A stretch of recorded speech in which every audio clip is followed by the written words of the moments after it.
We're back on NFL Live. What a week it was. Okay, there were 6 double-digit comebacks in Week 5 alone, tied for the most in a single week since the 1970 merger and most in a decade.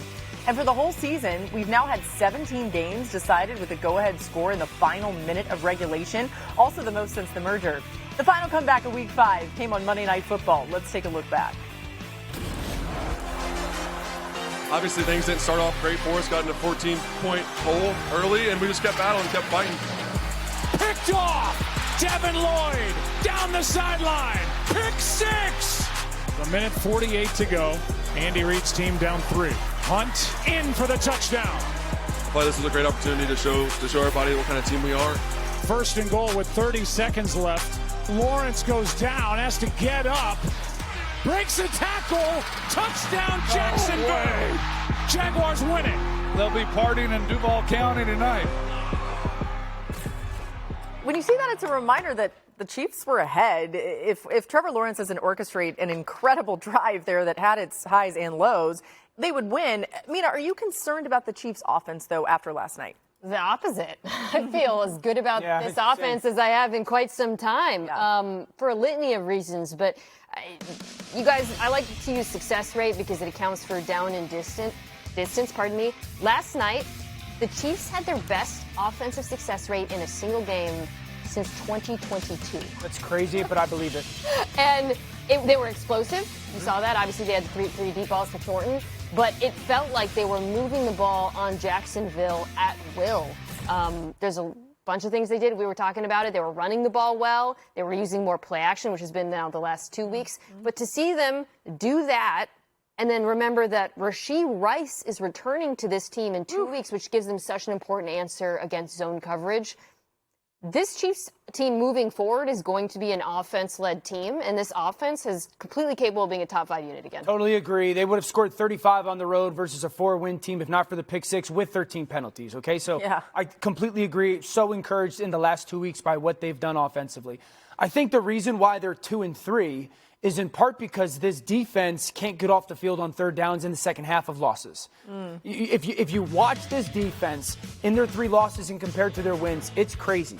So in their wins, opponents on third down are 0-10. Wow. In their losses, they're 50% conversion rate. So you're just looking at a defense that for the longest time, because I was thinking week 1, Chargers went down the field and sealed the game. Last night, Jaguars go down the field and win the game. And it's shocking to see a defense that has for the longest time had the closer of a Chris Jones or a Karlaftis or a Snead making a play or a Justin Reed making a play. I don't know if they have that person right now that is playing up to their level. Chris is obviously a Hall of Famer. But do they have that guy on third down in the second half, in the fourth quarter with the 4-point lead, and it's 3rd and 8 to go make the play? I don't know right now if they have that person on a consistent basis. Yeah, Dio, I agree. And obviously that's been Chris Jones for a lot. I think last night, too, it kept coming to me. L'Jarius Sneed was a guy in those situations as well, especially when you look at the pass coverage that's taking place in these close games that they've lost. I know L'Jarius has been gone for a while, but that lockdown corner who we thought McDuffie would turn into, which is he's still a very, very good player, but teams have been able to make plays down the field. That's not my issue, though. And I know that I'm probably going to get some flack about this, but I hated the pressure on 3rd and 13 by Spagnuolo in the red zone. I just did not think it was necessary in that particular situation. I know what you're thinking. Get the ball out of his hands quick. Let's try to create an incompletion. But these one-on-ones, you have been losing all night with Trevor Lawrence and these wide receivers in this particular situation. You had 2 plays. It was 3rd and 13. It was 2 plays to keep them out of the end zone, and you gambled with a pressure instead of. You think he was thinking about Trevor's legs, Marcus? You think he was worried about his legs? I think he was. Well, I think so, Dan. But when he went to spying with Leo Chenal, they started doing a better job with that. I just would have preferred let's play a gate around the end zone and let's get to 4th down and try to stop them as opposed to taking that chance on the 3rd and 13. I would have rather them go 13 yards in 2 plays as opposed to giving up that big PI late in the game like that. Yeah, the Chiefs are favored in all the remaining games, by the way. Wow. So against the Lions? Yeah, as of right now, that could change. The Chiefs are fine. Something to keep an eye on. All right, we'll see you tomorrow on NFL Live. Thanks. Mina, what went wrong for the Giants? You know, some of these are hard to diagnose. This one isn't. They turned the ball over on 5 straight drives. Slayton fumbled, Dart fumbled, Scatabo fumbled.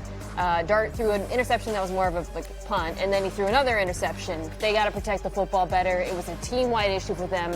And New Orleans, on the other hand, didn't turn the ball over. They protected it well. Largely, that turnover differential is why they won the game and why New York lost. Let's go to Miami next, where the Dolphins lost 27-24 to the Panthers. Here's Mike McDaniel after the loss. I thought, we had a good plan. Thought we got some stuff fixed. We've known the issues we've had, and we thought that we were prepared for this, and clearly we weren't.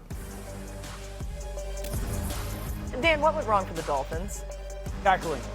The fundamentals of their defense broke down. You're talking about guys getting out of their gap. You're talking about poor angles, giving up huge explosive runs. It's the second straight week that this team has come out of halftime needing a big play and did not get it. And just the tackling and the angles that they played with in the run game were really bad. It was shocking to see that lead evaporate so quickly, and just because they weren't able to get Carolina's ball carriers on the ground. Let's go to Baltimore, where it went from bad to worse as they played without Lamar Jackson and much of their starting defense. The Texans beat them 44-10. And then there's this. Baltimore has allowed more than 35 points a game this season, already allowing more points this season than the entire 2000 regular season when the team won the Super Bowl. They've struggled to stop the run and pass, giving up a league-high 13 touchdown passes this season. New on NFL Live, the Ravens making an addition to that defense today. Chauncey Gardner-Johnson will be part of their team. Marcus, this move impact things at all when you look at that Baltimore defense?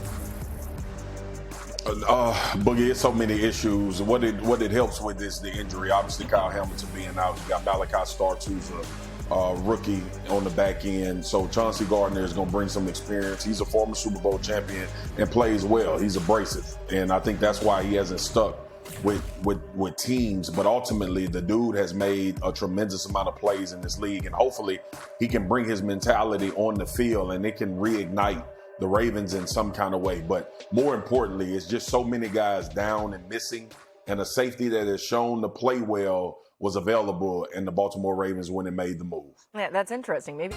Yes, it is. SportsCenter Happy Hour edition. Twisted Tea style. The Chiefs, they're definitely nursing a hangover after last night's loss to the Jags inside the celebration for Jackson. Cannot wait for that. Plus, Bucs linebacker Levante David joins us about this season's drama and their leading man, Baker Mayfield. First, on our starting five, the things you need to know. A quarterback on the move. The Bengals are acquiring quarterback Joe Flacco and a 6th-round draft pick from the Browns for a 5th-rounder. The 40-year-old had been benched in favor of the rookie Dylan Gabriel. Cincinnati has gone 0-3 with Jake Browning starting after Joe Burrow went down in week 2. So that's number one on our starting five. Let's bring in our number one insider, Dan